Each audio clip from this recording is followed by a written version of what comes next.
Okay. Thank you. Thank you. No, that's okay. Thanks a lot. Thank you. Thank you kindly. Oh, I don't think I can live up to such an introduction at all. I certainly want to thank you for inviting me here, and I'm certainly honored to be asked to speak with you and share a bit with you this afternoon, and certainly to give honor to the Honorable Marcus Garvey. So I hope I can do him honor in what I have to say here today. I'd like to make a few preliminary statements.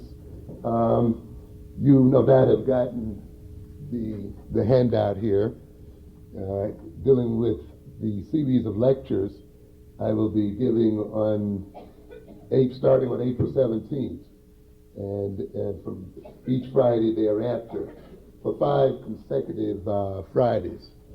In that series of lectures, I will be talking about the psychology of self-hatred and self-defeat.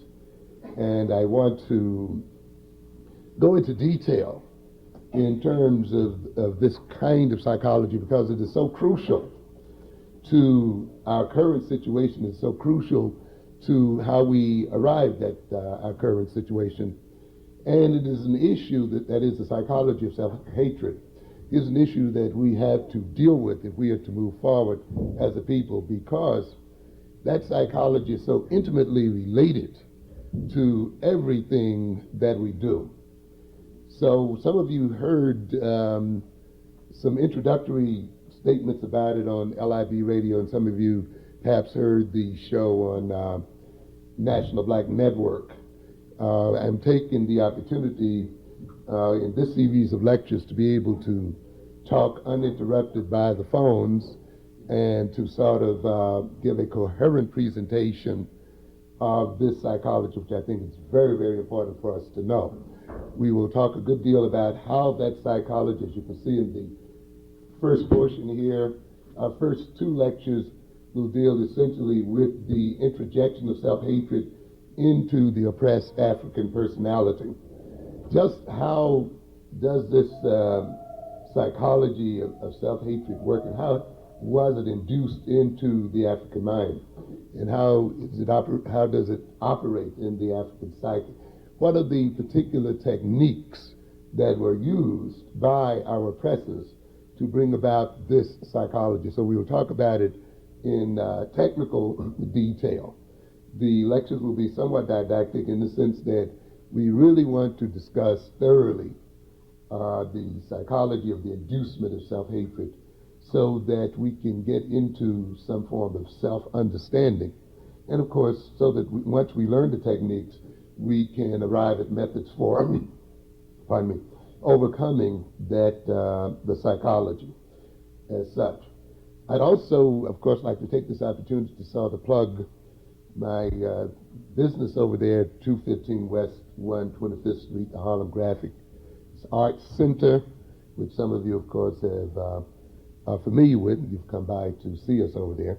I'd like to invite the rest of you there, and of course your friends, to come by, because as I've indicated on a number of occasions, we are trying to put into concrete action the ideology and the philosophy of such great leaders as Marcus Garvey, and to show that black nationalism is not just an ideology, and it's not just a rhetoric, but that it is an ideology that leads to self-actualization and concrete development.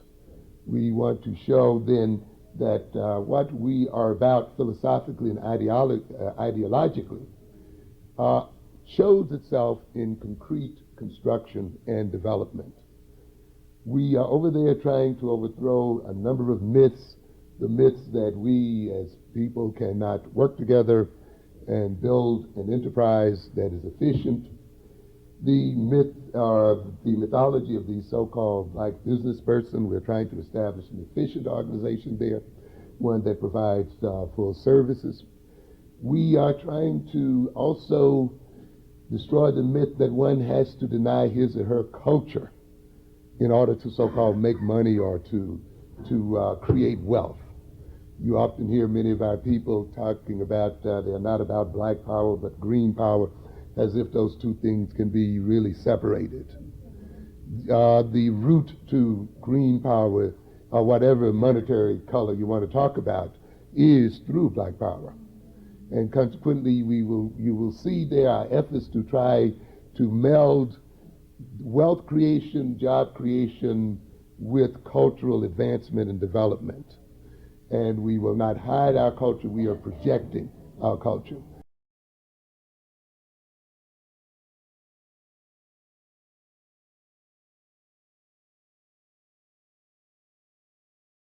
We recognize that European culture has been projected not through lectures, but through commercial activities, through trade, through economic development.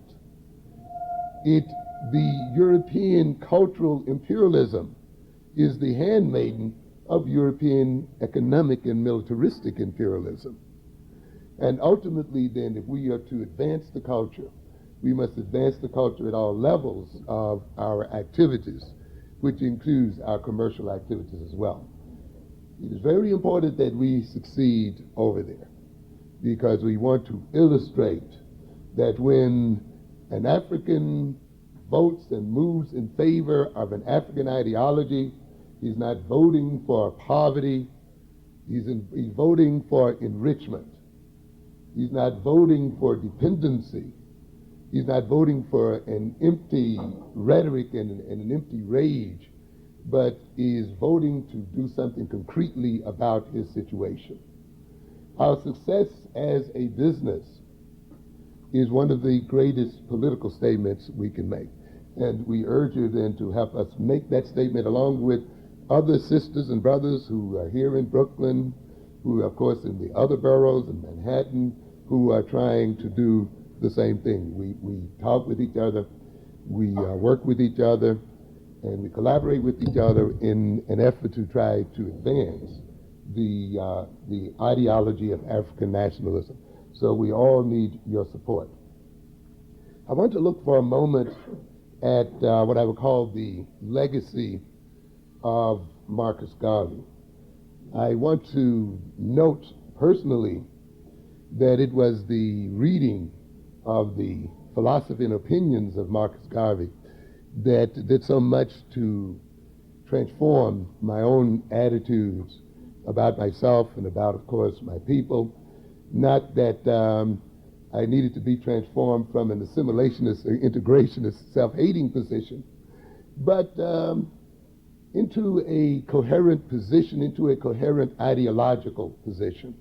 I was fortunate in my own upbringing to have been reared in a black community and to have been educated in black institutions where loving black people and being concerned about the advancement of African people was just natural. It was something that did not have to be lectured into me or taught into me. It was just a natural part of my growth and development. However, I must say, was the coming to New York City, making myself reading the books about Garvey and others, exposing myself, of course, to the bookstores there, Michelle's bookstores, standing on the corner there with Davis, who passed here recently, and hearing other speakers that sort of put it all in place for me, sort of gave me my ultimate sense of direction. On my shelf right now is a 4-act play about Marcus Garvey. I have one more act to go, written about 10 or 15 years ago, as a matter of fact. So it's been sitting there. And of course, I've been telling myself I'm going to ultimately get around to finishing that play. So you can see that my relationship with him, my spiritual relationship with him, has been quite intimate. Intimate enough for me to, in my first writing efforts, to seek to dramatize his life and represent his life and his philosophy in such a way that it could advance my own development and advance the growth and development of my people. And he has been the center of my life ever since. And certainly I see myself as a descendant of of Marcus Garvey and what Marcus Garvey was about. Certainly, we don't have time today to review the history of Marcus Garvey, and at this point, I must frankly say I haven't been up as much as I should have in terms of the reading about that history. So rather than to try to recap this history, which I'm sure most of you are familiar with anyway, I'll just take a brief look at some things I think that Marcus Garvey left us as an individual, as an organizational person, and as a leader of black people. I think one of the major things, of course, in the Marcus Garvey legacy was that of his perception of reality. I often talk about reality in my classes and in my general lectures because we have to recognize that at the center of one's adjustment to the world, at the center of one's ability to deal with the world, to change the world, to suit one's advantage, is a knowledge of reality. The very essence of pathology, the very essence of political, ideological, economic, social, and psychological pathology is a lack of knowledge of reality. How can you deal with reality if you don't know what it is? How can you deal with reality if you're blind to it or if it is distorted?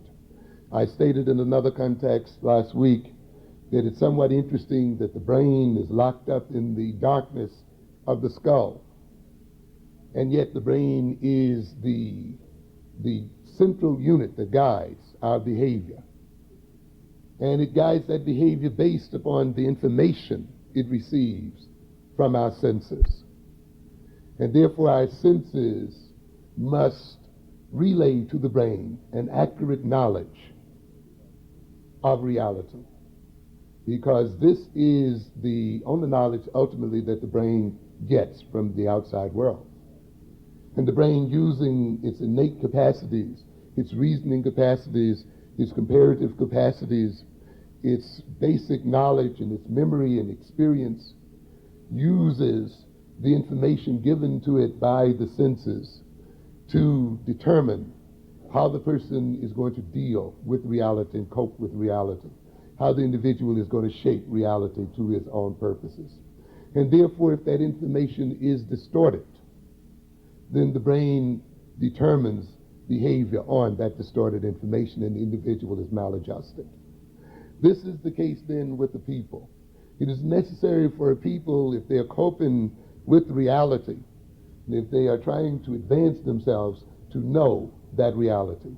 And they need sensors and people who can tell what that reality is, who can inform them as to the nature of that reality, so that the decisions that the group must make in determining how it will behave and how it will shape its destiny can be based on the real and not the unreal.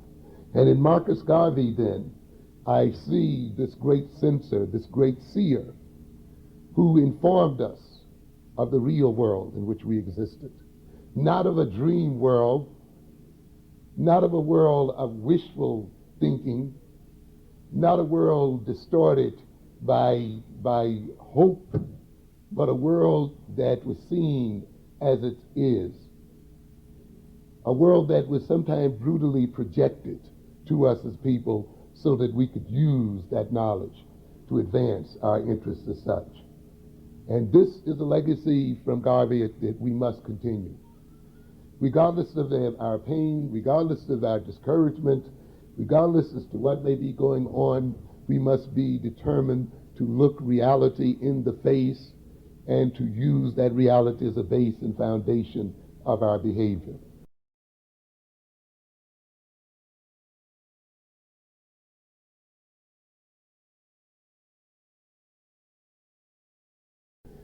I see also in the legacy of Marcus Garvey, of course, the legacy of self-knowledge. Teachers and wise men and women from eons past have indicated that the foundations of sanity and the foundations of wisdom lie on and rest on a knowledge of self, knowing self. And of course, we know the Egyptian philosophy, at the center of that philosophy was the admonition, know thyself. That is the essence of wisdom. Garvey, of course, recognized that a lack of knowledge, that an amnesia about who and what we are is pathological. And we recognize today in psychology that amnesia is a pathological state of mind. And a people who suffer from a lack of knowledge of themselves and of their history, a lack of knowledge of their creation, are a people who suffer then from a loss of identity. We recognize, as Garvey recognized, that this lack of self-knowledge was deliberately induced into the mind and psyche of black people. Because we often state that we could not be Africans and slaves at the same time. We could not hold on to our African identity and our African selves and knowledge of our African culture and be enslaved and be the subordinates of another people. It is only when that knowledge is removed and erased, when that knowledge is degraded and stolen and taken and distorted, it is only then that we lose our identity. And it is then when an identity is placed upon us by another people and by external forces. And therefore, a lack of self-knowledge is a lack of self-awareness. And a lack of self-awareness is an insensitivity to the self. But an insensitivity in the self is also an insensitivity to reality and an insensitivity to the outside world.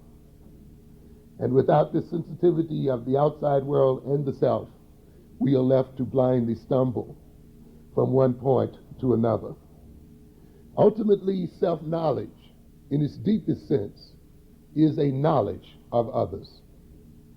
We cannot really get to know ourselves deeply without ultimately knowing our enemies and without ultimately knowing our friends and without ultimately knowing the Creator in whatever form or fashion.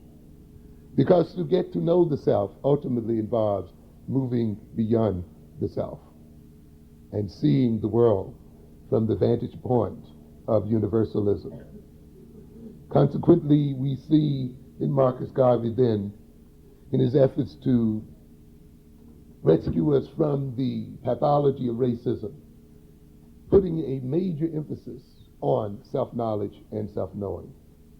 And we recognize today that if we are to regain our African selves, we must engage deeply in self-knowledge and self-knowing. In psychology, we also recognize that at the center of pathology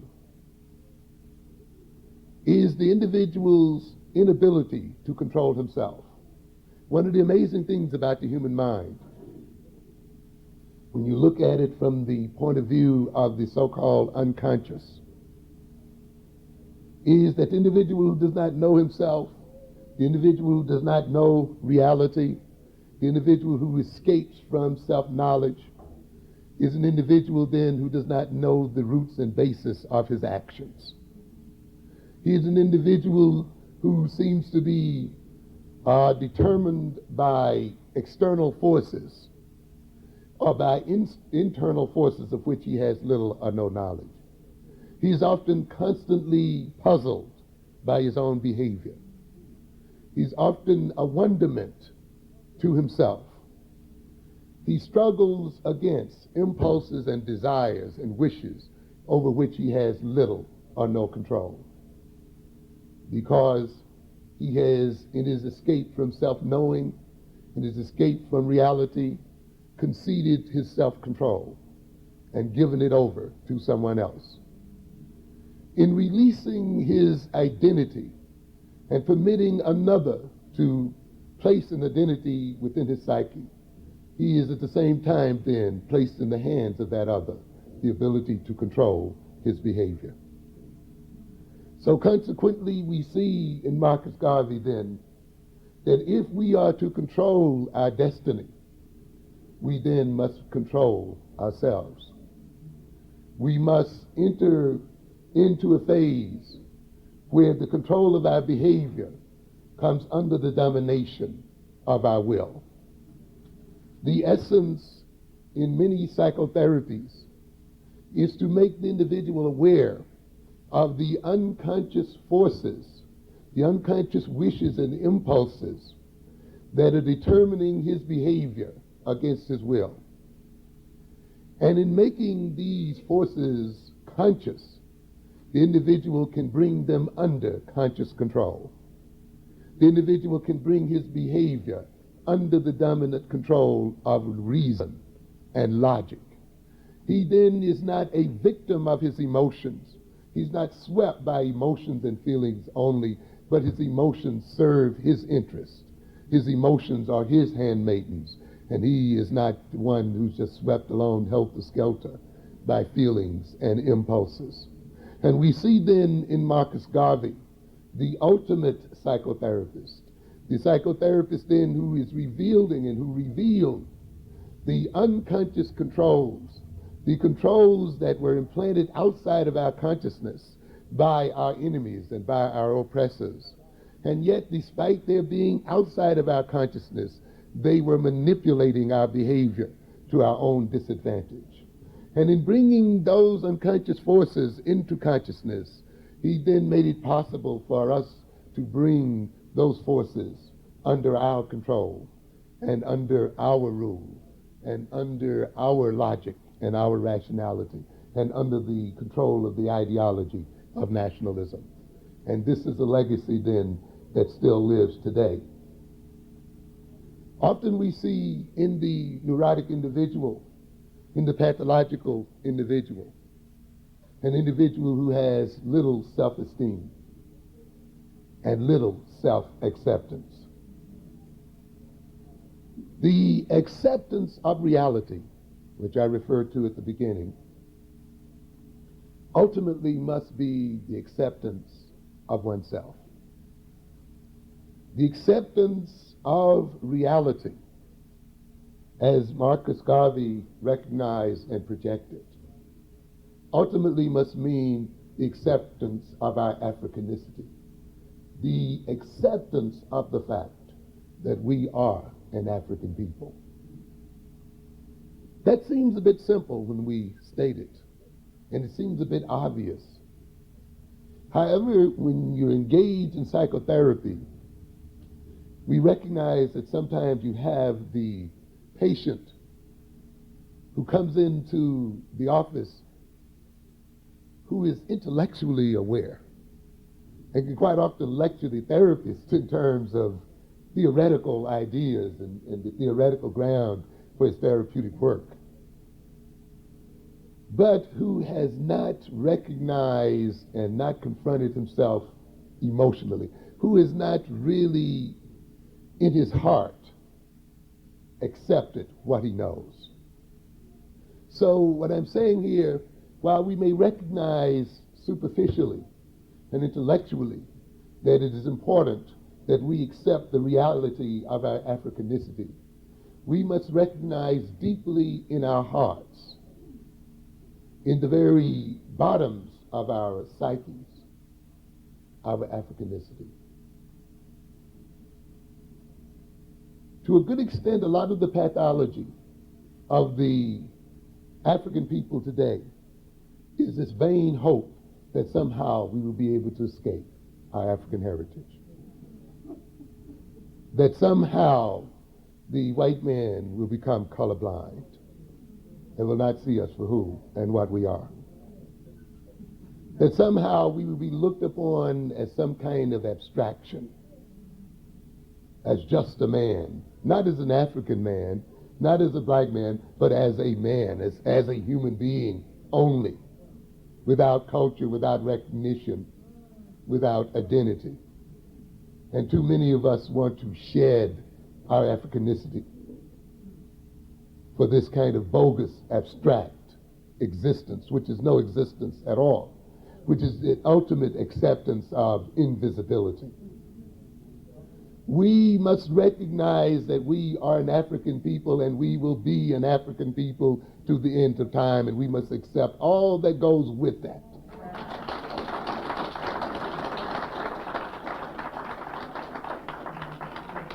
We must accept the goods and the bads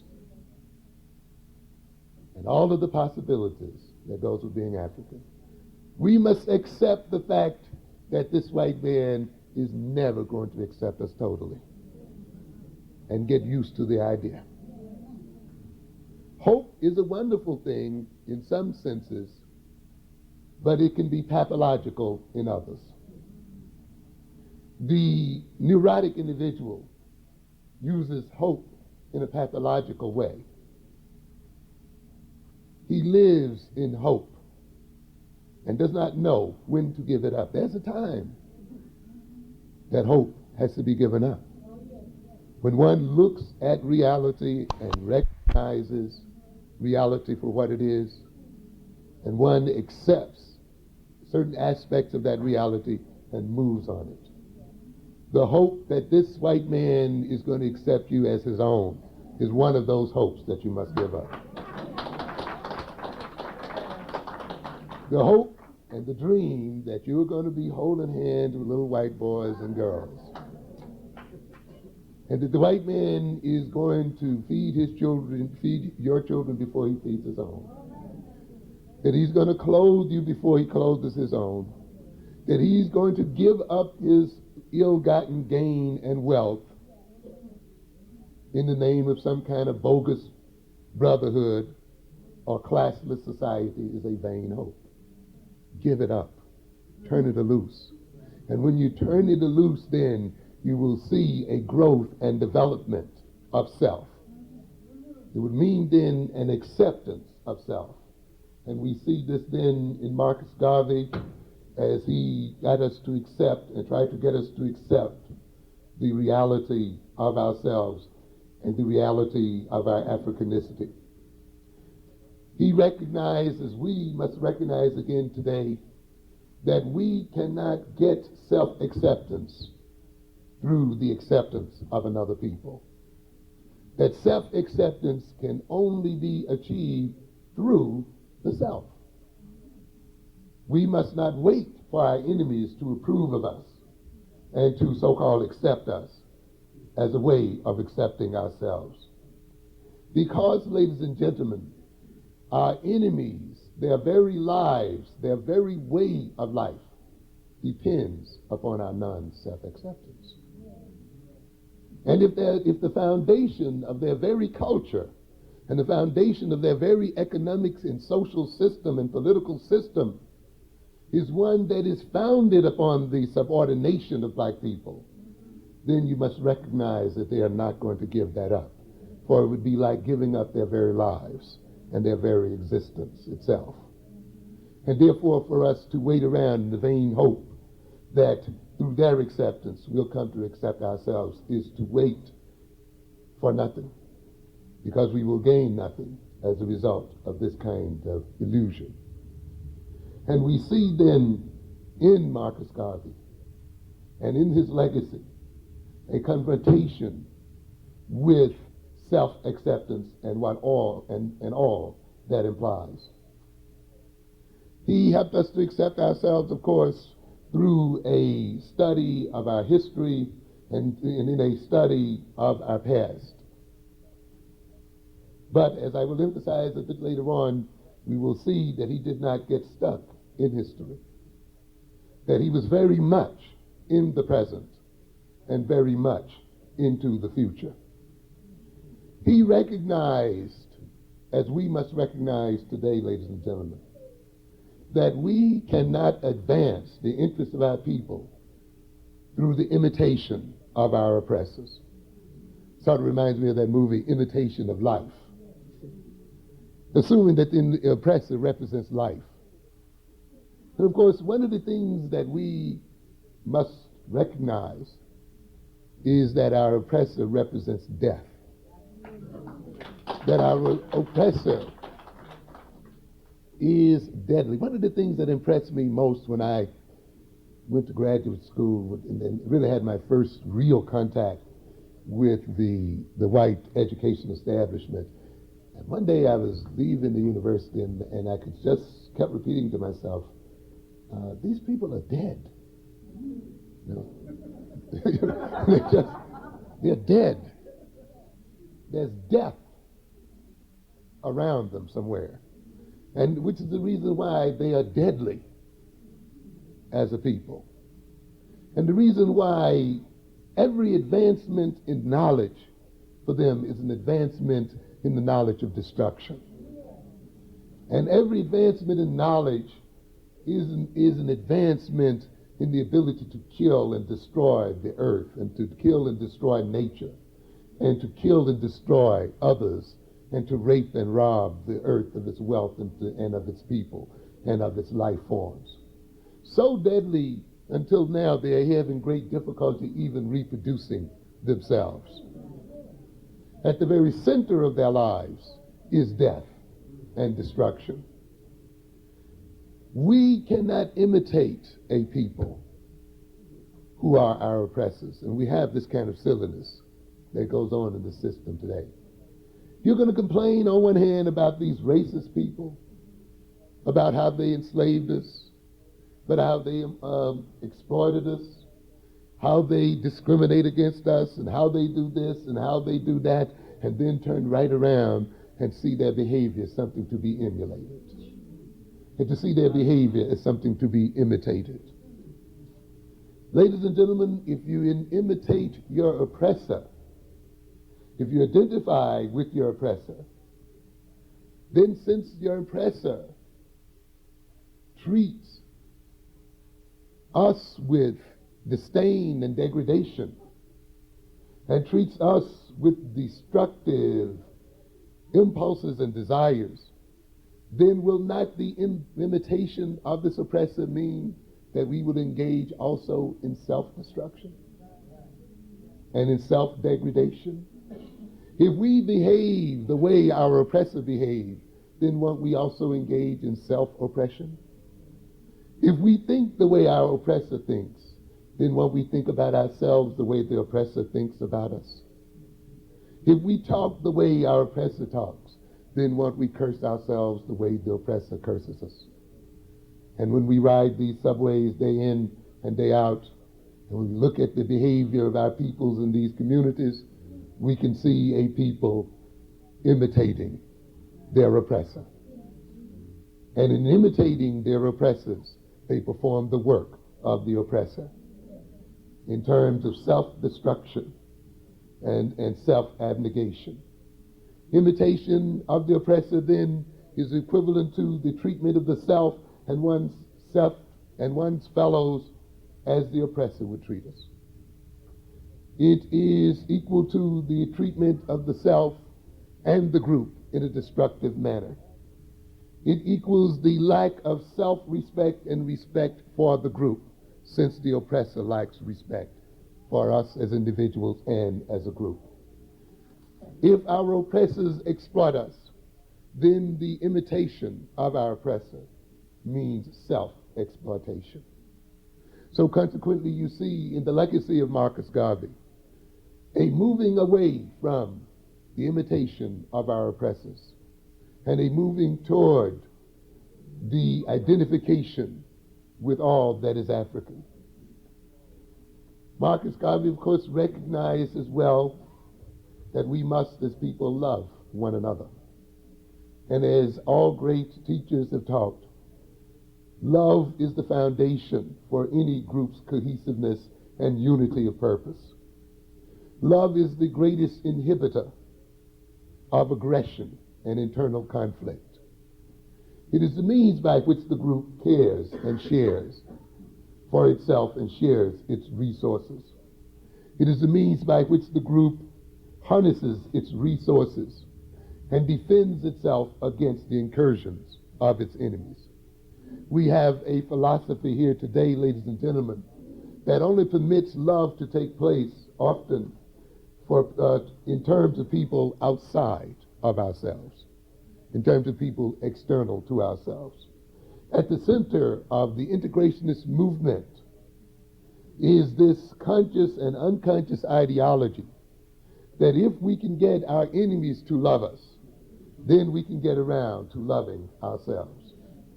But as I pointed out earlier, if the enemy's status, economic, social, and otherwise, relies on his cultivation and maintaining of a hatred toward us, then that enemy will never get around to loving us. And if we depend then upon our enemy loving us before we love ourselves, then we will never get around to loving ourselves. So consequently, we must forget about getting the enemy to love us and getting our oppressors to love us and so-called respect us. We must go directly and speak directly to our hearts and to our minds and love ourselves and love one another, because it is through that love that we advance our interest.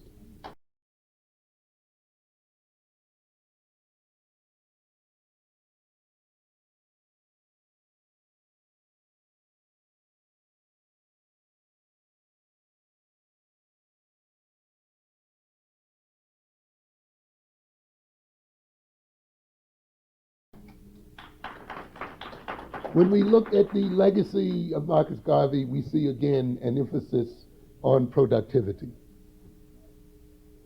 Marcus Garvey did not have to read Engels, Marx, and Lenin, even though she was familiar with them.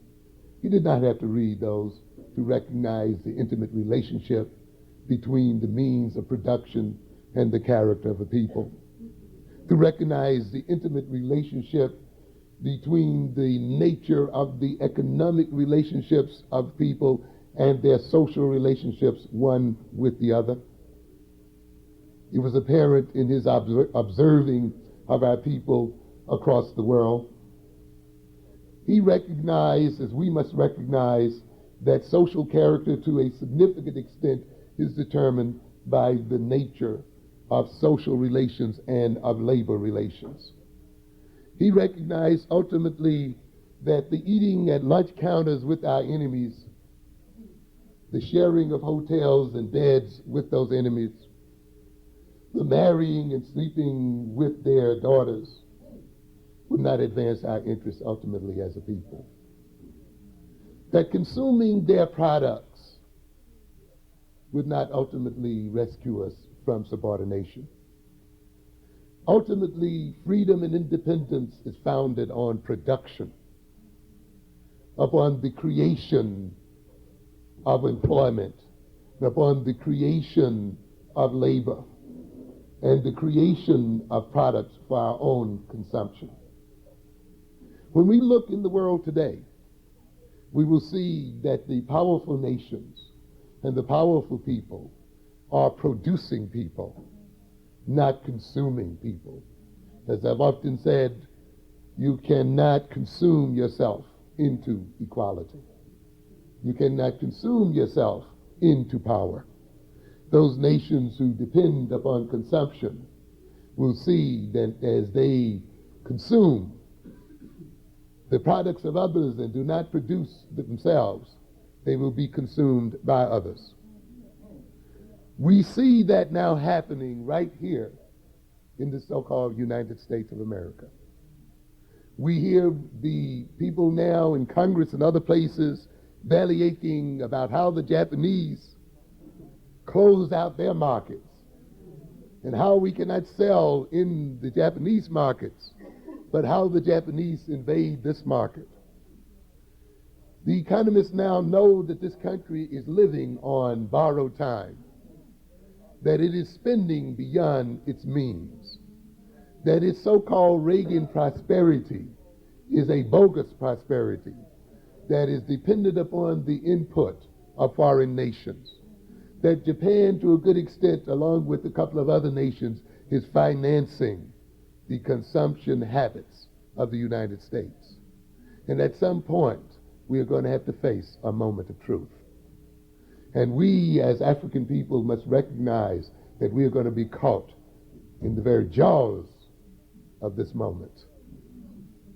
because this kind of economic relationship cannot continue forever. We've seen evidence of it this week where tariffs were imposed or shall be imposed upon Japanese products. We have seen a wholesale stripping of the United States of its industrial base. The Midwest is now called the Rust Belt because industries have literally flown outside of the country and the nation. I was looking the other evening at the so-called decrease in unemployment. And yet when you look at that decrease in unemployment, you see it in the so-called service areas. You see the so-called increase of jobs in the areas of the McDonald's and the Bojangles, but not in the areas of manufacture. As a matter of fact, there is a continuing decline in the area of manufacture in this country. So we have a superficial ideology that's built around service and service industries, but not around productivity.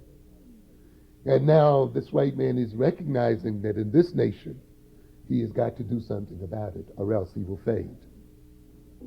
And we as a people must recognize as well that we cannot move forward based on consumption. We must produce and outproduce our enemies. That is our ultimate salvation. No other thing will do. And that was a legacy that Marcus Garvey left us, and left us very strongly, that we must engage in productive labor, productive growth and development if we were to, and if we are to survive. Looking at these few statements in regard to the legacy of Marcus Garvey, there must be in some of your minds the question then, did it succeed? Or why are we in the state that we are in today? And I must frankly say I am somewhat disturbed by the fact that to a degree, even though certainly the spirit of Marcus Garvey lives in the hearts of many of us, it has not manifested itself as much as it should have and as much as it can. As a matter of fact, when we look at our situation today, we see an actual decline in black economic development, not only in this country, but in the world in general. And we have been witnessing in the last few years, even in this country, a backward slide in our economic and political development. What happened in terms of the legacy of Marcus Garvey? Certainly there can be many reasons for that, and I'll just look at a couple. One of them, of course, I believe, was and is the ascendancy of the assimilationist, the integrationist. Those leaders who came and tried to project an unreal hope that we could advance the interests of our people by identifying with the destinies of our enemies. A people who try to get us to forget our color and to forget our African heritage. A suppression of those of us who try to maintain our African identity and our African destiny. When you couple that kind of leadership with a few concessions by the establishment, with a type of prosperity, economic prosperity, that made an appearance in the 50s and maintained itself through the 60s, you had a combination then that worked against the interests of the nationalist organizations and the nationalist ideology. We saw a national and neo-colonialist leadership that fell for the delusions of the so-called establishment in the system, and has misled the people into thinking then that their ultimate salvation is that of identifying and becoming one with their oppressors. It is the result of a leadership that has tried to get us to accept the reality of our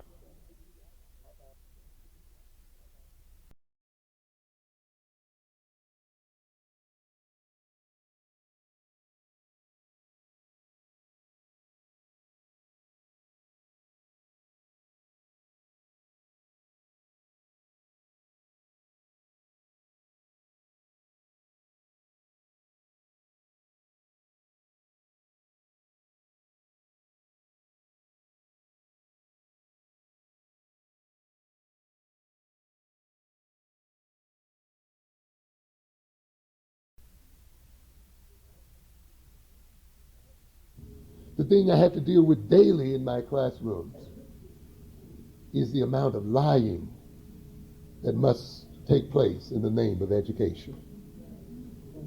The amount of outright deception that goes by the name of education.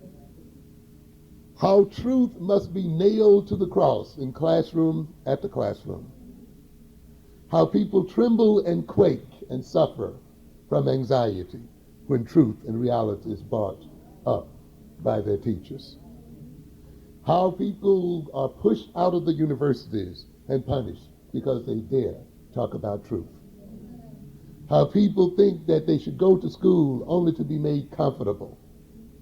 I have to warn my students time and time again that when you enter my classes, you are not going to be comfortable. I'm here to raise your level of anxiety and your level of fear. I am here to make you suffer.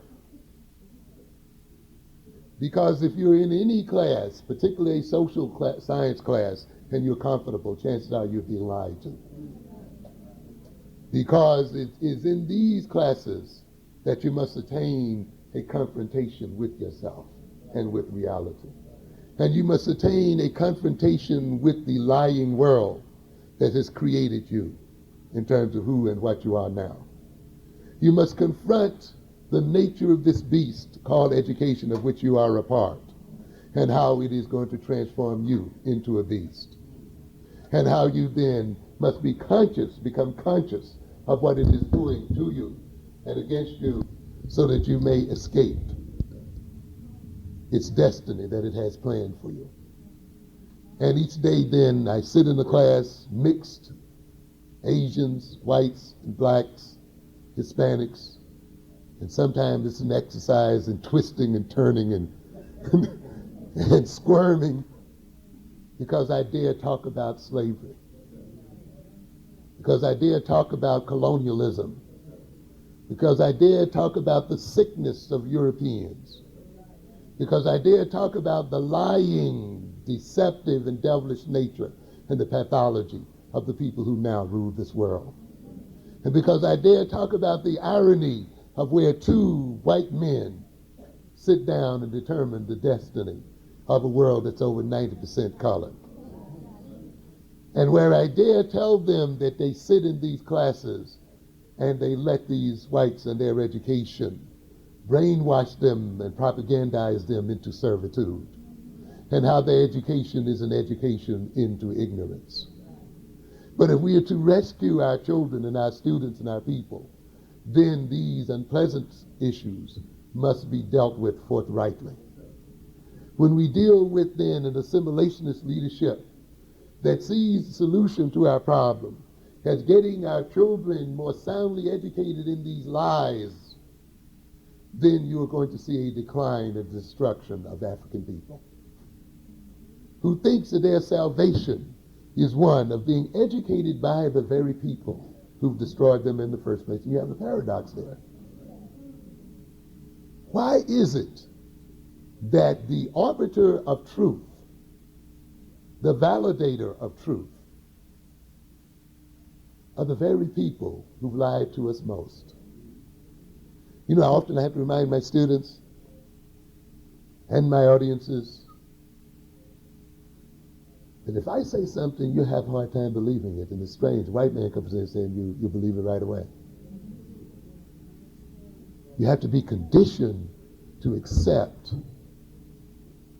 accept truth and see truth as coming out the mouth of these liars. But that is a part of the thing that I will be talking about here in my next series of lectures. How is it that you make a people backwards, such that the first people they believe are the people who've lied to them most? That the first validators of truth are the people who have manipulated their very lives through lies and deception. I've indicated time and time again how you cannot have this 10% of the world's population ruling over the other 90% unless that 10% keeps the 90% out of its mind. It can only achieve its dominance over the other 90% through deception. The very essence of the identity of Satan, the devil, is that he is a deceiver. The very source of his power, the very foundation of his bringing mankind down and destroying of mankind was through the lie and through deception. And we must recognize then that the white man's rule depends upon ongoing deception and lies. And ultimately then we cannot see him as the foundation and the basis of truth. And ultimately then we cannot let him be the educator of our children.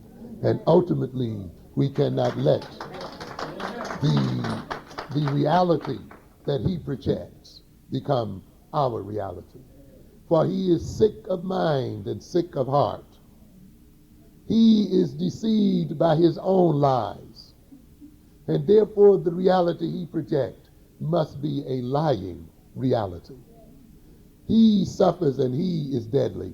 How can we not suffer and die if we accept what he sees as real and unreal? And those leaders then who seek to tell us that we can only rescue ourselves through accepting the identity of the white man and into accepting the so-called reality of the white man are leaders who will lead us only to our peril and to our death. And we must recognize that if we were to live, we have to remove these kinds of leaders. And one of the reasons for the condition that we are in today then is that of a leadership that has not yet decided that it will determine a new reality and develop an Afrocentric reality, one that is suitable to the advancement and the development of black people. We have a leadership that has thrown away and rejected self-knowing to a knowing of the enemy. We have people who have a pride in the fact that they know more about the enemy, about the history of their enemies, than they know about themselves, who have a pride in getting degrees in the history of their enemies and knowing nothing about who and what they are as a people. We have a leadership then that made us think that knowledge of self was not important, that knowledge only of our oppressors was the only important knowledge, and that knowledge of who and what he was and about is the only knowledge of importance. And therefore, the more knowledge and the more education these leaders gained in the Eurocentric sense, and the more knowledge and education they gained in terms of the knowledge of the oppressor, the more ignorant they became of themselves. And a people who are ignorant of themselves are a people, too, who are headed for disaster.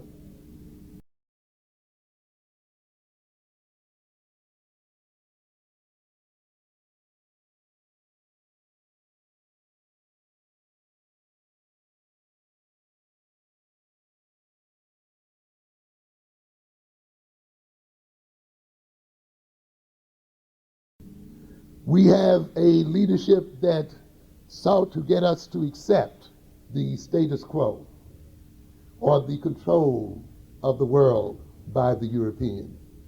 You hear some of us saying, well, it's the white man's world, so we may as well learn how to, live in it or get along with it. The assimilationist often accepts, consciously and unconsciously, the idea that the white man will continue to rule the world. And he bases then his ideology and political action on this concept, that somehow our destiny is not to overthrow the white man. Our destiny is not to remove this pathological person. Our destiny is not to suppress and bring these sick people under control, but to heal them in some sort of way, to convert them, to become a part of them. Our destiny is not to see that the very system and the very ideology upon which these oppressors move is one of sickness and insanity, and therefore is in need of replacement by an Afrocentric ideology, and a healthy ideology that comes out of our own self-knowing, but a leadership that wants us to accept this sickness as normality and to follow these pathological beings into self-destruction. And consequently, then, you will see the enemy's children, the enemy's personality as held up as normal, as representing the norm. And our behavior, to the degree that it differs from that of our enemies, as being seen as deviant and as abnormal. To the degree where we confuse equality and sameness, where we think in order to be equal or greater than our enemies, we have to be the same as our enemies. To the degree that we thought that differentness represents automatically inferiority. And therefore we become alarmed at anything that says we are somehow different from our enemy. And we must recognize, ladies and gentlemen, that racism is a sickness, that the exploitation and the wholesale rape and pillaging of the earth by the European represents a pathology and an illness. And therefore, our destiny is not one of trying to become a member of this gang of thieves, but to end this existence here on this earth, to inhibit its rapacious ways, and to bring this group of people to heal. And yet we've had a leadership that makes us think that our only crime has been that we've been left out on the booty of these thieves. And we get a leadership that cries about how we're only getting a certain percentage of their robbery and a certain percentage of their thievery. You must recognize, ladies and gentlemen, it's not about getting a piece of the stolen gains of these people, but it's to stop their thievery and rape of the world, period, and as a whole.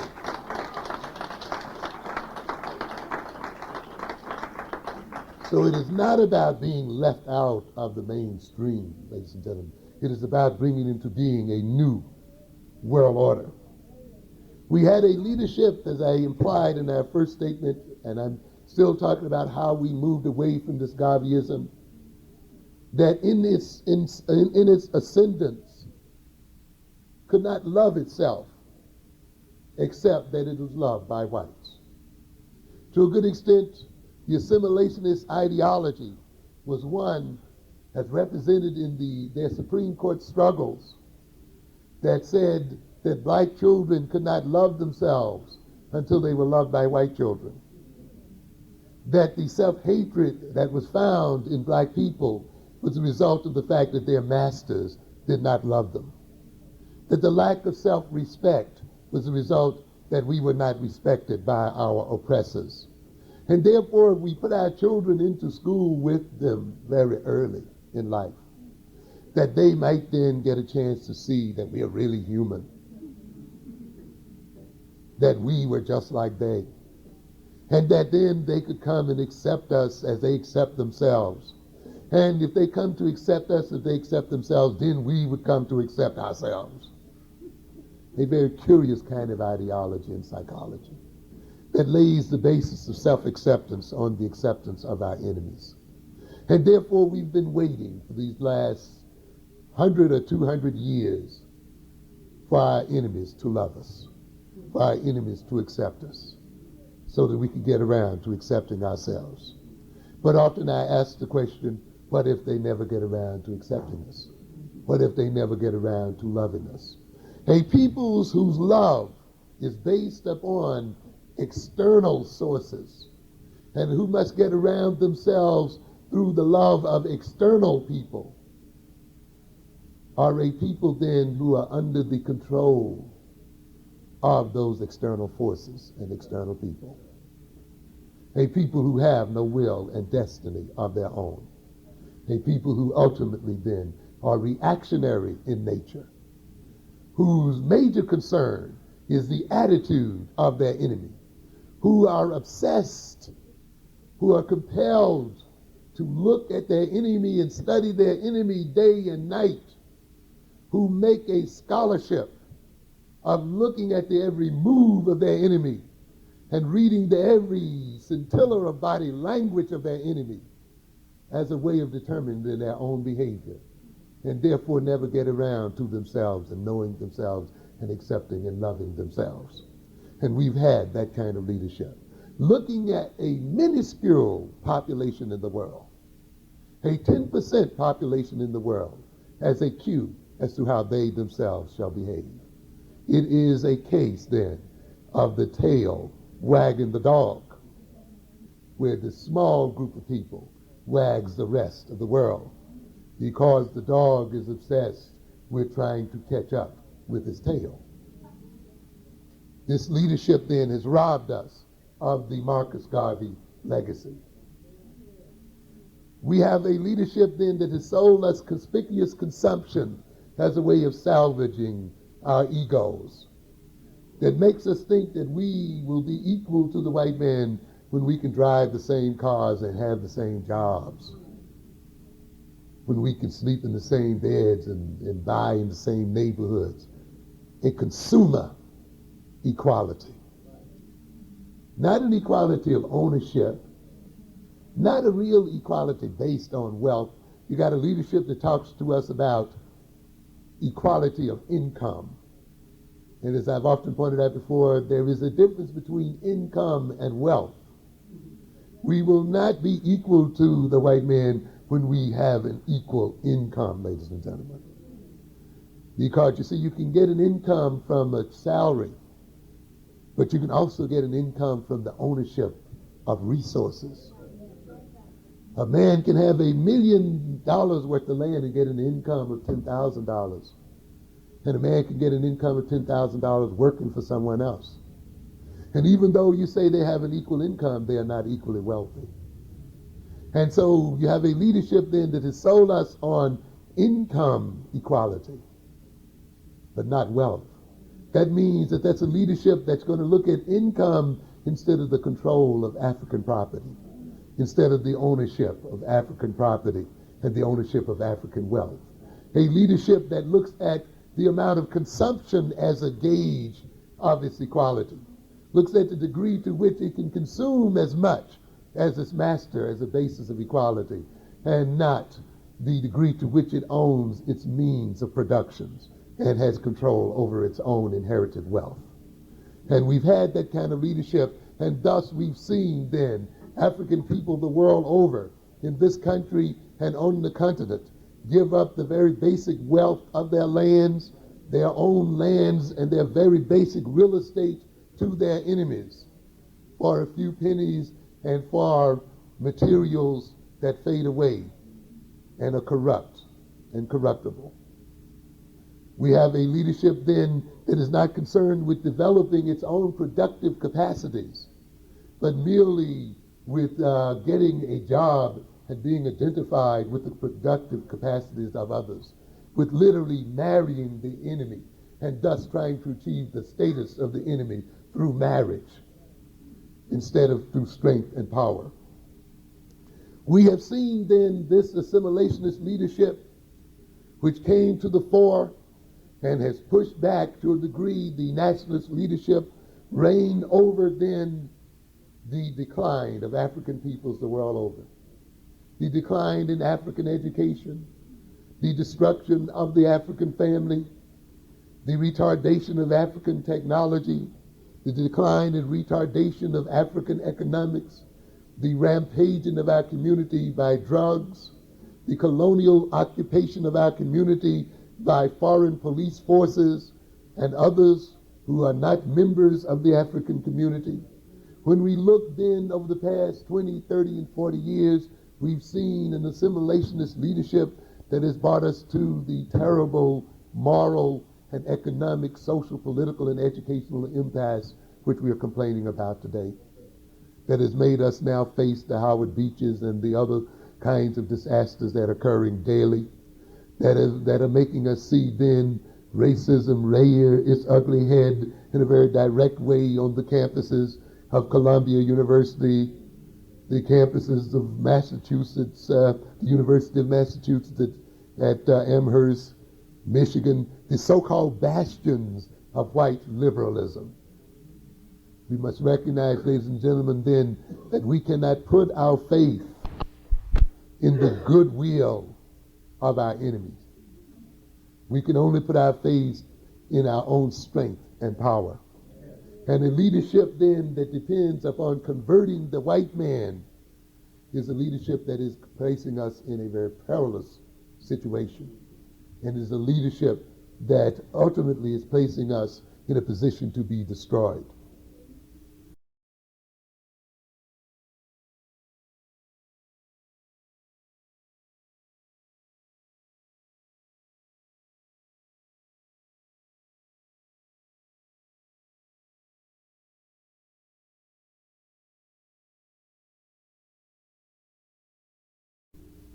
While we may look at the assimilationist leadership, we as black nationalists, as those who carry on the legacy of Marcus Garvey, must also look at ourselves.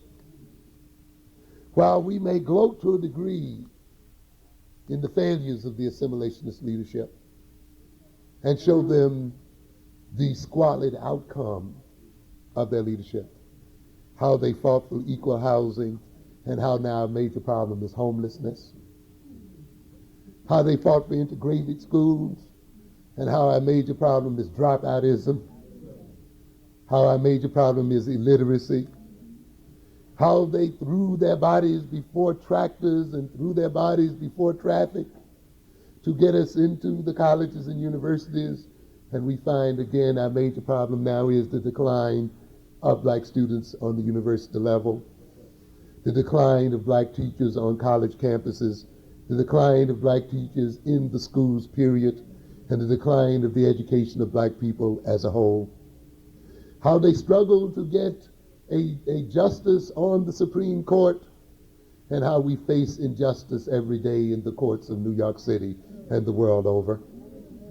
How they struggle to get us to have window dressing jobs, and how our children and people are unemployed in the streets of our cities, and how we are facing the possibility that we may have a 70% or more unemployment among black males in the future. How then we recognize that their faith in the so-called law, a law which is only as good as the people who enforce it, how their faith in redeeming the white man from his pathological racism has shown that this faith is hopeless. We may gloat at that, but we almost also must accept our responsibility too in the decline to a degree of our ability to carry out the Marcus Garvey legacy. And how has that occurred? To a degree, with the rise of assimilationist leadership, I think we also had a simultaneous rise of pseudo-nationalistic leadership. A nationalist rhetoric without a nationalist substance. A people who talk good nationalism, but who do not behave and actualize what that nationalism means. We are now engaged in a struggle between true nationalism and counterfeit nationalism. It is time for us to remove then those counterfeit nationalists who are also, in a certain subtle sort of way, the partners of the assimilationists.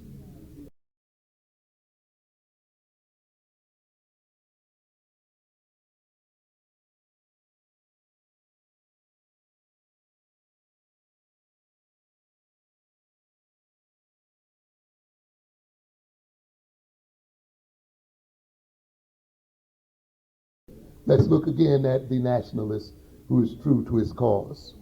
And let us test our nationalists by some of these criteria that I shall mention here. The true nationalist is not obsessed with the past to the exclusion of the present.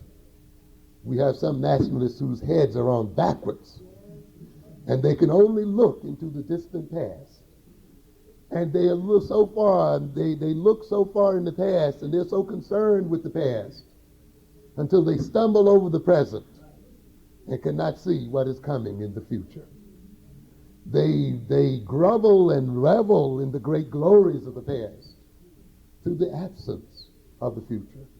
One of the things I think you will see in the Marcus Garvey legacy is while he raised the black man's past to great heights, and while he projected that past, and while he made that past a part of the consciousness of black people, there was a thoroughgoing concern with the present and with the future.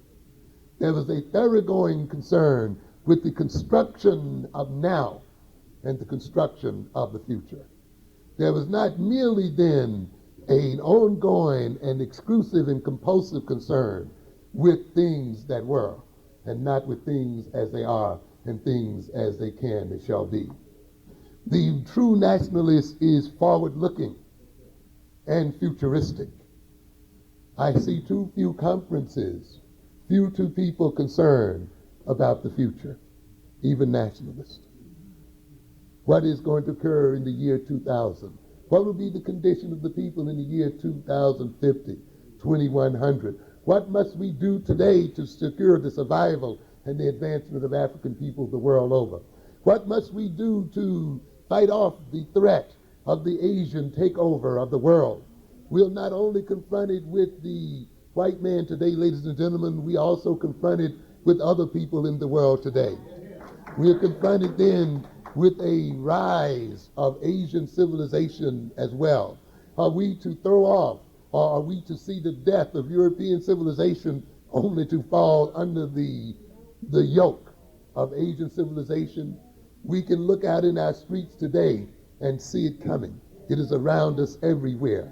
The invasion of our communities by the Asian units is a sign of times to come. And the African man is at the crossroads today. For African people then must not only evoke their great past, but now they must evoke their future as well and create that future. The true nationalist then does not escape and hide through glorification of the past what must be done in the present and what must be done in the future. The bogus nationalist, he raises up the people and builds up a false pride in the people in terms of past history, but he leaves them groping as to what must be done now, and leaves them feeling high and mighty when they walk out of the halls and oratory with his out of the halls and out of the churches with his oratory ringing in their ears, only to face the Korean stores once they get outside, only to face their communities taken over by Arabs, by Hispanics, and by other groups. And with that ringing oratory and rhetoric, they must face the reality that while the knowledge of history is wonderful and is great and it is a necessary part of our resurrection of people, it is not going to be our sole basis of salvation. We must not only concern ourselves with our past, we must concern ourselves with now, and we must use now to create our future. The true nationalist is intrepid. Not that the nationalist does not have fear, but he learns to operate in spite of fear. Fear does not paralyze him. He uses the fear as an energy to move forward and to confront his enemies. He does not hide his fear behind high-sounding phrases and high-sounding scholarship in dredging up the past. He dredges up the past as a means of integrating it into his personality and as a foundation for his movement forward and his thrust into the future.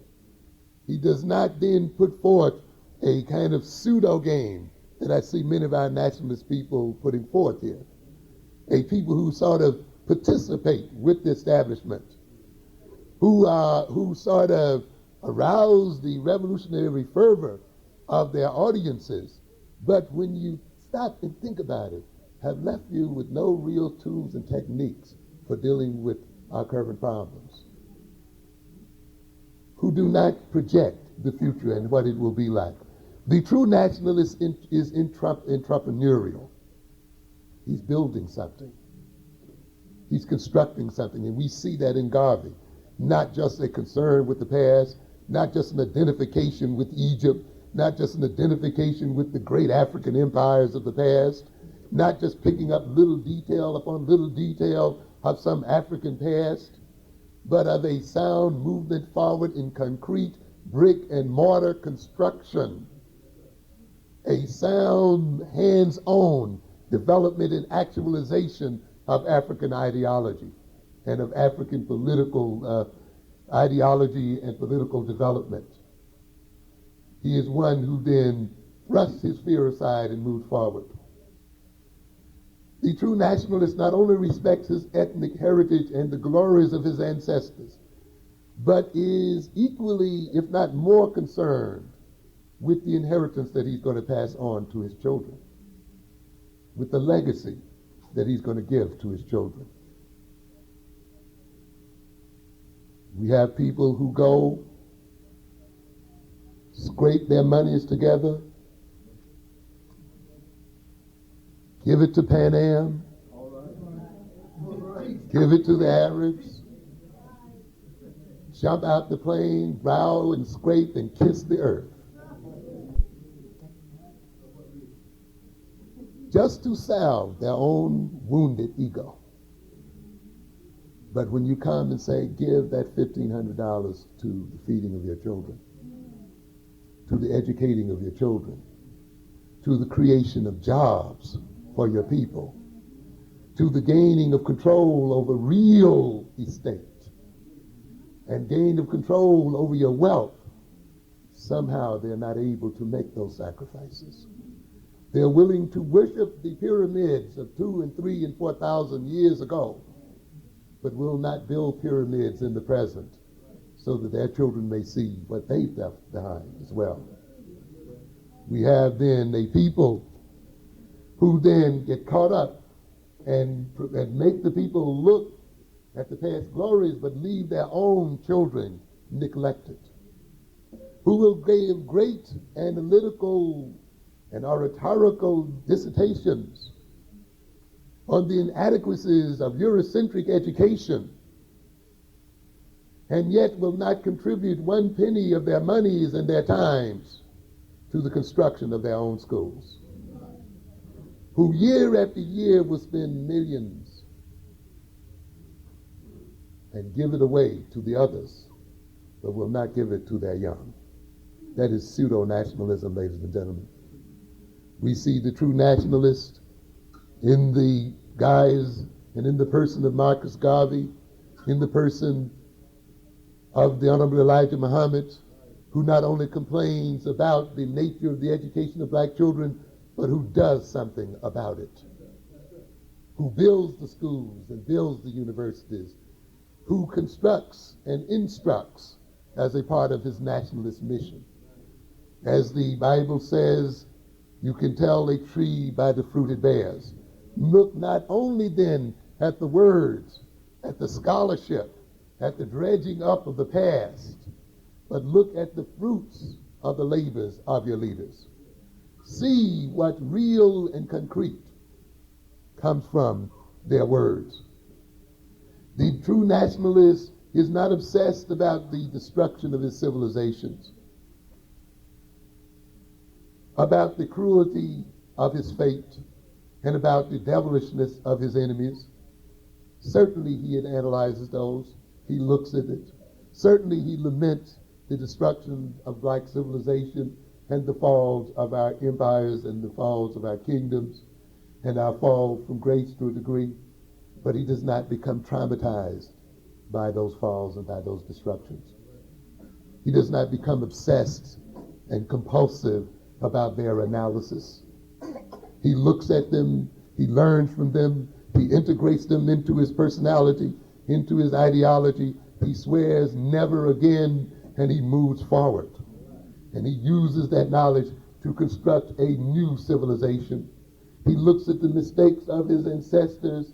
He looks at the mistakes of his past civilizations, and he puts those mistakes and integrates those mistakes into his personality, and he then moves forward to build new civilizations and new worlds and to found new empires, and not just to lament the ones past and gone.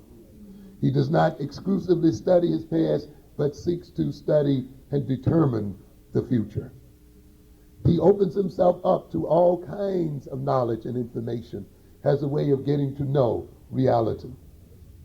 He does not spend too much time in sputtering and impotent rage against his oppressors, rage that does not advance his interest, but he works calmly and steadfastly to bring into being a new order. He does not indulge in ancient and esoteric ceremonies merely to salvage his wounded ego and his wounded pride, and merely to divert his interest and to spend his time. He does not get carried away in moons and numbers and all of that as a way of guiding his life. He recognizes that while he may be into the phases of moons and the movements of planets, that the real world moves by the operation of hands, brick and mortar being stacked one upon top of the other. While he recognizes the greatness of Osiris and Isis and all of the rest, he recognizes that ultimately the pyramids were built by the hands of men. That no God, I have yet to see a God build a temple. I see men building temples. I see men building cities. I see men and people digging the mines. I see people doing the jobs. And so ultimately, while we may get into the spirit gods and so forth, and it is great that we evoke those gods and look at those religions and get into the ideologies and get into the astrologies and get into the esoterica, ultimately, though, we must come back down to earth and deal with the real things that are happening right here. We may use, there is nothing wrong with using the astrologies and using the esoteric religions and using the moons and planets as guides for our behavior. But let us not become obsessed with them to such a degree that we do nothing else. In fact, in my daily life, I tell you, the most retarded people I see in terms of economic, social, political, personal development are the ones who know the most about the moon, the most about the planets, the most about the numbers and you. And often I have to remind them sometimes, when are you going to use some of this stuff for your own self-advancement? How is it then that you can give all of this great and wonderful advice to everyone else, but you cannot use it for yourself? Why not demonstrate the effectiveness of what you're talking about in your own behavior and in your own life, and therefore be a light and a beacon to other people, and demonstrate through your life behavior and your life habits the effectiveness of your ideology and of your religions and of your concepts. And so therefore I'm not saying don't believe in it, but let it work for you. I remember, I think it was Farrakhan, someone who said a long time ago, that in a sense, what is it, the oppressed man, in one way, one man, in one instance, his religion works for him, his religion serves him, and for the man that's down and out, he does what? He serves his religion. And we have to make a difference. We have to look and differentiate between a religion and an ideology and an esoteric ceremony that works and serves who? Us. And one that requires our interest, but yet does not advance our interests and does not change our political, social situation. And we got a lot of people out here then who are serving ceremonies and who are serving ideologies, but whose ceremonies and ideologies are not doing a service for them. And we must then, we can differentiate between the pseudo-nationalists and the true one. in the sense of, is his religion, is his ideology, is his philosophy serving him, or is he merely serving them?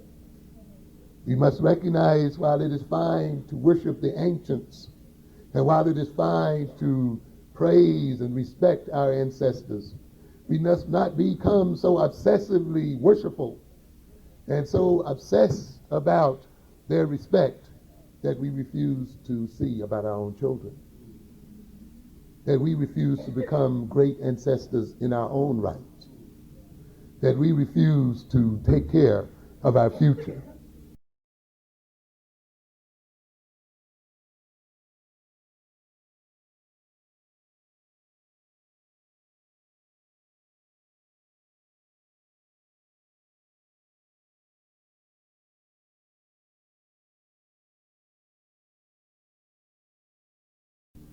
One of the things that you can look at, if you want to look at Asian civilization and look at the movement of the Asian today, if you study a bit of Asian culture, you will recognize that at the center of Asian culture is so-called ancestor worship, is great respect toward the ancestors.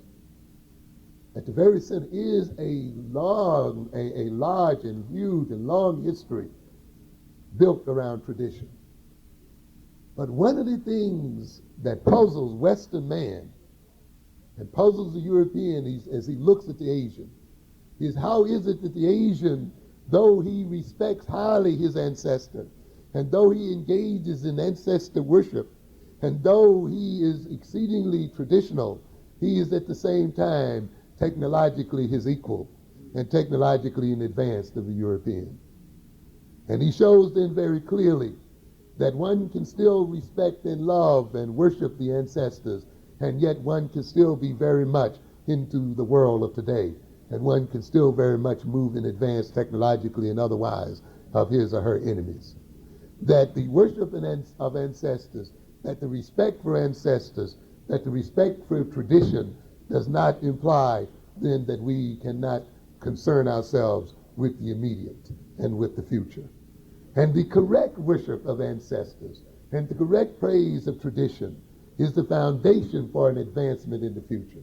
The pseudo-nationalist engages his people in the obsessive worship of ancestors and the obsessive praise of ancestors to the destruction of his future concerns and of his children. The true nationalist not only educates the wounded egos of adults, but educates his young. We see many of our nationalist organizations concern themselves weekend after weekend with the education of grown people. And that's fine. That is a part of the education of the race and the advancement of the race. But we must recognize that we have to educate our young as well, and that the true survival of the race must couple the education of the parents with the education of the children. And nationalist organizations that concern themselves almost exclusively with the education of the adult and not the education of children is a nationalism that is incomplete. That is why you see in Marcus Garvey, you see in Elijah Muhammad, an equal education of the adult and of the children, an education of the family as a whole, and an education of individuals as well. Because a true nationalist knows that he must educate, as the word nationalism implies, what? The nation and everyone in it. When you see a nationalist organization only educating its adults, you may get a clue that you have an organization that may not be so concerned with the educating of people, but a people who are dealing in a compensatory way with their hurt pride. People who are more concerned with salvaging their own ego pains than with really advancing the interests of their people. Because it is these people then who will spend tons of money upon the salvaging of their own ego and yet rob their children of a sound education and sound development. And therefore, the true nationalist sees the education of all as his destiny. The true nationalist recognizes the unity of the relationship between education and building, politics, economics, and religion. He is not just a specialist, but you'll see in the organization of Marcus Garvey, the organization of Elijah Muhammad, not just an organization that is centered around some special concern, just concerned, let us say, with jobs, or just concerned with the legal aspects of black people, or just concerned with education of black people, but an organization that is concerned with all aspects of that have to do with the advancement of black people. As I've often said, in the organization of Marcus Garvey, Elijah Muhammad, you see the advancement of a culture, not just of a political ideology, but of a full culture that concerned itself with reconstruction of the family, with the education of his children, with the development of an economic system, with ultimately the development of a nation and the development of the people. And therefore, the true nationalist then sees a unity and a relationship between things, and recognizes then that all aspects that are important to the advancement of our people must be developed and spoken to and related one to the other. And that there is a unity between then economic development, social development, and psychological development. You just cannot psychologically transform a people through lectures alone, through the teaching of history alone. Those people must be concretely engaged in the gaining of their own freedom, in the construction of their own independence, in the building of their own fate. In fact, the best psychotherapy of all is the psychotherapy of constructing one's own civilization and in constructing one's own nation.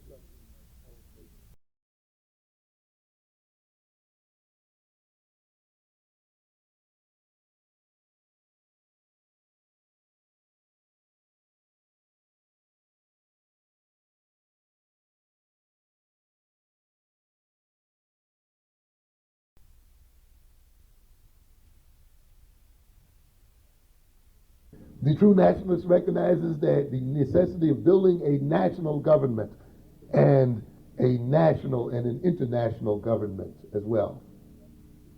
That we ultimately must build in this country and the world over a nation and nations of African people. The true nationalist is not afraid to delegate power. You see, we have a lot of people who come into nationalism who bring in their egotistical problems with them. And we have a lot of people who think because a person spouts a nationalist ideology that they've overcome selfishness and greed and self-centeredness and pettiness and overcome ignorance and overcome fear. Not hardly, ladies and gentlemen. Not likely. Because those things still must grow and develop. I often warn people, do not fall for people merely because they project a nationalist ideology. You must look into their soul. You must look at their character and see what the character really has in it. Because it is that that determines your relationship with them and not just the statements of their ideology. Ultimately, if we are to control our destiny, as Marcus Garvey indicated, we must then control ourselves and we must then become self-governing. And a nationalism that is not talking about self-government, that is not talking about nation building, that is not constructing a national network, that is not constructing a national economic system, social and political system, is a false nationalism, ladies and gentlemen. And therefore, we've had a leadership often that while it has inspired us with this knowledge of history and knowledge of the past, and inspired us with this daring to curse the white man out, has left us bereft of a nation and bereft of a government and bereft of a structure. The means and the only means by which ultimately we can defend ourselves against our enemies and determine our destiny. Be not then deceived by words. We must then look at deed. It not only motivates, the true nationalist not only motivates through language and through rhetoric and through oratory, but trains. You cannot train the people with a 2-hour lecture on Saturdays, ladies and gentlemen. You cannot train people with once a month, once a week meetings.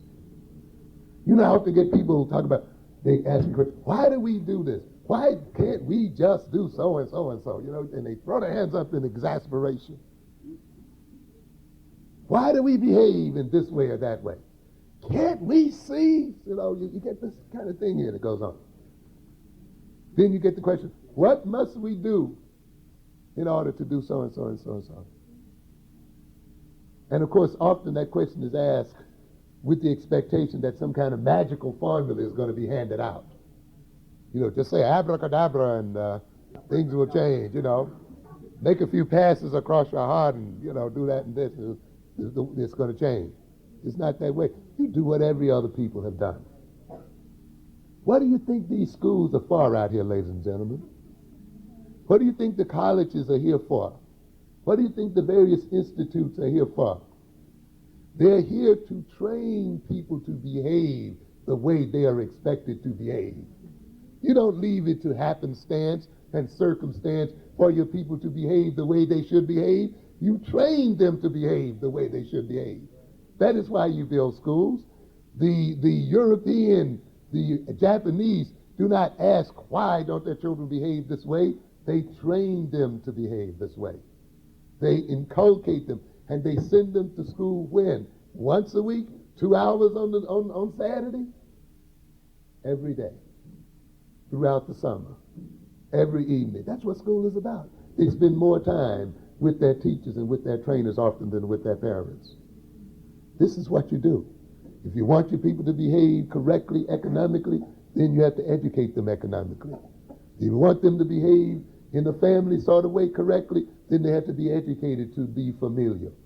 If you want them to behave correctly in terms of self-respect toward one another, then they have to be trained to behave with respect toward one another. This is not something that comes up by accident. And institutions have to be developed and built so that this training can take place. And the greater part of their time and the time and effort of our children should be dedicated to being trained to acquire the behaviors that we need to advance our interests. But you're not going to get that behavior if you depend upon that behavior being trained into your children by your enemies, by people who need their ill behavior and maladjusted behavior to maintain their power position in life. You cannot advance the interests of your people merely by talking about our greatness for a couple of hours in the afternoon. You're going to have to teach it day in and day out and place your students and your people in a position so that they may learn how to behave and how to resolve their problems. The intelligence is something, though it is given, has to be shaped. The true nationalist leader sees to the welfare of his people. One of the things when you study the history of the Japanese and Chinese and other groups in this country, you study the history of the people who, particularly in the Japanese and Chinese, saw to it that the welfare of their people were not in the hands of other people. And when you read in the past when the Chinese and the Japanese were suffering greatly from economic oppression, how they still did not let their people go on welfare through the general system. They built their own welfare programs and their own internal caring programs because they recognized that when people must beggar their enemy and when they must be supported by their enemies, then they're going to be directed by their enemies and their destiny is going to be determined by their enemies. And so consequently, if you have a nationalist leader that is not moving and designing such that the people can care for themselves and their own interests, then you're dealing with a pseudo-nationalist, not a true nationalist. And you see then in Marcus Garvey, again, a man who is building with his organization a means by which the welfare of African people could be the basis and the concern and be founded upon the work and activity of African people, not upon other people who have stolen our wealth in the first place, and now we have to beg them for a little bit of it in the second. The true African leader then rewards his people, and the approval of his people is the greatest approval he can gain. We still have people who gain their greatest sense of self through the degrees and through the so-called minor rewards given them by their enemies. And we often honor our own people to the degree that they have been given these symbols of authority by another people. We have to recognize that the true nationalist becomes the source of his own rewards and becomes the source of the approval of his own people. And it is ultimately the rewards by our own and the approval of our own that is the final and the ultimate reward that we go for. Because it is through getting rewarded and approved in this way that we advance the interests of our people. The true nationalist grounds his political and social philosophy and practice on a realistic analysis of his situation and of his enemies. He is not a slavish reader of foreign sources and of other political ideologies. He does not permit his reading of Marx and Lenin and these other people to paralyze his ability to think creatively. And he must recognize that the ultimate foundation for his political activity and behavior is his own realistic analysis for himself of his situation and of his circumstances, and that his ultimate political decisions, social, economic, and otherwise, must be grounded on that knowledge, not upon a theoretical knowledge of people who belong to the enemy. Does it mean that he does not read the other people? Certainly he can read the other people. But his ultimate decision is based upon his own analysis and upon the sound knowledge of himself and who and what he is, and upon his reality. The true nationalist is not a purist to the degree that he is paralyzed. You know, we have some of us, we want to be nationalists, but we also want to be so pure until the end we don't do anything. You know? We end up paralyzed. We would go into business, but that's capitalism, isn't it? So we don't go into that. And we would do this, but that's in some way related to this ideology or to the enemy ideology or something. And so you see the individual often then trying to be such a pure nationalist until he cannot engage in real practical behavior. He is so concerned about getting his hand dirty, but that he dares not do anything at all. We can see the nationalist who is so hung up in his traumas, the traumas of nationalism, the traumas of capitalism, until he dare not engage in any economic development. He sees himself as been victimized by capitalistic greed, certainly by the European, until he becomes afraid of money. He sees himself used and exploited for economic ends until he does not determine exactly where money and wealth fits within his social ideological systems. And consequently then we get a nationalist who is hung up waiting for African communalism to come into being or communism to come into being, who's also frightened to engage in any kind of business because that's capitalism, so he remains frozen while the other ethnic groups move into his community and takes his economic resources and unemploys his children and uses his wealth against him. Therefore, the true nationalist recognizes that in this world, while we want to be as pure as possible and we strive for perfection, it means at times, though, we have to face reality for what it is and get out of it what we can and do the best with what we got. And not let ourselves be caught up then with a Puritanism that does nothing but set us up for destruction. The true nationalist then is not caught up in indecisiveness, and is not caught up in some pie-in-the-sky dream about classless societies, but gets engaged in the true work of building and construction. The true nationalist is not afraid also to overthrow tradition when tradition is unproductive. He's not one who just gives obeisance to African tradition out of some blind ignorance. And he's not one who says, even though He's one who says, even though I revered the African past and I revered the African tradition, but that tradition can be built upon. I and my generation have something to add to that tradition. I have a right then to use the legacy of that tradition to confront the realities of my current time, to modify that tradition to see to my survival and the survival of my people. And therefore, the true nationalist does not just manipulate and threaten with tradition, but uses tradition creatively and uses it knowing that as long as that tradition is used for the advancement of black people, then it is Afrocentric tradition. The true nationalist is not afraid then to engage in productive behavior. Where one sees then nationalism, one sees construction, actual growth and development. One sees building, one sees institutional development, one sees trade and development and commerce. One sees restructuring of values, restructuring of priorities. One sees the rebuilding of relationships. One sees the reallocation of resources. And when we then, as nationalist people, say that we are carrying out the legacy of Marcus Garvey, then let us show that legacy in concrete development, institution building, and nation building. Thank you very much.